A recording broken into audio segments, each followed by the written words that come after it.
नमस्कार। भारत के जीएसटी यानी गुड्स एंड सर्विसेज टैक्स में एक बहुत बड़ा फेरबदल हुआ है। लोग इसे जीएसटी 2.0 भी कह रहे हैं। और देखिए, ये बदलाव सिर्फ कागजी नहीं है, ये हमारे शॉपिंग से लेकर बिजनेस करने के तरीके तक सब कुछ बदलने वाले हैं। तो आइए आज साथ मिलकर समझते हैं कि आखिर ये हैं क्या और हमारी जिंदगी पर इसका क्या असर पड़ने वाला है। तो आज हम 4 हिस्सों में बात करेंगे। सबसे पहले जीएसटी की नई आसान बनावट को समझेंगे, फिर सबसे ज़रूरी बात, हमारी जेब पर क्या असर होगा, क्या सस्ता हुआ, क्या महंगा। इसके बाद कुछ नए नियमों और सिक्योरिटी की बात करेंगे और आखिर में देखेंगे कि बिजनेस को इन बदलावों के लिए क्या तैयारी करनी होगी। चलिए पहले हिस्से से शुरू करते हैं। जीएसटी 2.0 का जो सबसे बड़ा मकसद है वो है इस पूरे टैक्स सिस्टम को आसान बनाना।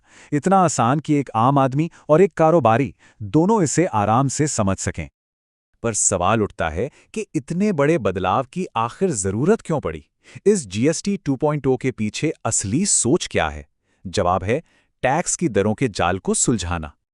देखिए, 56वीं जीएसटी काउंसिल मीटिंग में इन बदलावों को हरी झंडी मिली और इनका एक ही लक्ष्य था। जो टैक्स की इतनी सारी अलग अलग दरें थीं, उस कन्फ्यूजन को खत्म करके एक सीधा सादा साफ सुथरा सिस्टम बनाना। पुरानी और नई व्यवस्था में फर्क एकदम साफ दिखता है। पहले इतने सारे टैक्स स्लैब थे कि हमेशा एक भ्रम बना रहता था। अब उसे घटाकर एक ज्यादा लॉजिकल और सिंपल ढांचा तैयार किया गया है। तो अब ये नई बनावट दिखती कैसी है? अब मोटे तौर पर 4 टैक्स रेट्स हैं। 0%, ये रोजमर्रा की जरूरी चीजों के लिए है। फिर आते हैं 5% और 18% के 2 स्टैंडर्ड रेट्स, और आखिर में एक नया 40% का स्लैब भी है जो तंबाकू और सुपर लग्जरी आइटम्स पर लगेगा। चलिए अब आते हैं दूसरे और सबसे जरूरी सवाल पर। इन सब बदलावों का हमारी जेब पर क्या असर पड़ेगा? कौन सी चीजें अब सस्ती मिलेंगी और किन के लिए ज्यादा पैसे देने होंगे? तो अच्छी खबर यह है कि साबुन और टूथपेस्ट जैसी कई रोजमर्रा की चीजें अब सस्ती हो गई हैं। इन पर टैक्स 12 या 18% से घटकर सीधा 5% या कुछ मामलों में तो 0 हो गया है।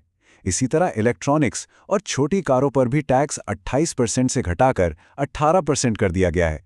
हाँ, कुछ महंगे कपड़ों पर टैक्स 12% से बढ़ाकर 18% जरूर किया गया है। और हाँ, एक बहुत बहुत बड़ी राहत की खबर भी है।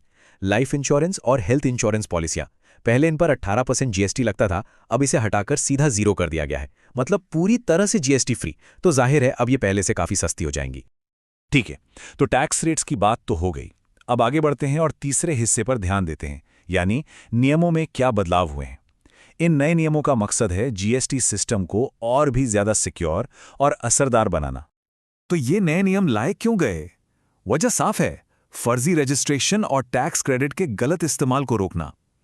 मकसद है कि पूरी प्रक्रिया एकदम पारदर्शी और निष्पक्ष हो। 1 अप्रैल 2025 से कुछ बड़े नियम लागू हो रहे हैं, जैसे कि अब जीएसटी पोर्टल पर लॉगिन के लिए मल्टी फैक्टर ऑथेंटिकेशन लगेगा, मतलब एक्स्ट्रा सिक्योरिटी। ई इनवॉइस बनाने के लिए भी एक टाइम लिमिट तय हो गई है।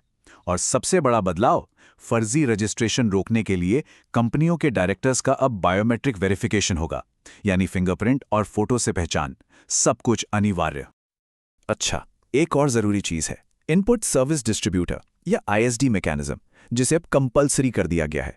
सुनने में थोड़ा टेक्निकल लगता है ना? पर है बड़ा सीधा सा। मान लीजिए एक कंपनी है जिसकी कई शहरों में ब्रांचेस हैं और वो एक कॉमन एडवर्टाइजिंग कैंपेन चलाती है।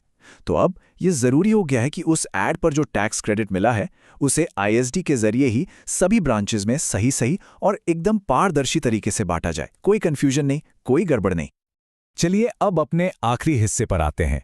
इन सभी बदलावों के बीच बिजनेसेस को अब आगे क्या करना होगा और कुछ खास सेक्टर्स जैसे होटल और पुरानी गाड़ियों के बाजार के लिए क्या बदला है, आइए देखते हैं। कुछ खास सेक्टर्स के लिए नियमों को आसान बनाया गया है। जैसे होटल इंडस्ट्री में डिक्लेयर्ड टैरिफ का नियम ही खत्म कर दिया गया है। मतलब अब जीएसटी कमरे के असली किराए पर लगेगा, पहले से तय रेट पर नहीं। इसी तरह पुरानी कारों की बिक्री पर अब उनके मार्जिन वैल्यू पर, यानी खरीदने और बेचने की कीमत के अंतर पर सीधा 18% जीएसटी लगेगा। इससे नियमों में काफी स्पष्टता आएगी। इन तारीखों को ध्यान में रखना बहुत जरूरी है। देखिए, सिक्योरिटी और नियमों से जुड़े ज्यादातर बदलाव 1 अप्रैल 2025 से लागू हो जाएंगे और जो टैक्स की नई दरें हैं वो 22 सितंबर 2025 से असर में आएंगी। तो इन सब बदलावों को देखते हुए बिजनेसेस को कुछ कदम फौरन उठाने होंगे। सबसे पहले तो अपने बिलिंग सिस्टम को नई टैक्स दरों के हिसाब से अपडेट करना होगा। प्रोडक्ट्स की कीमतें बदलनी होंगी और अपनी इन्वेंट्री को भी नए जीएसटी ढांचे के हिसाब से मैनेज करना होगा।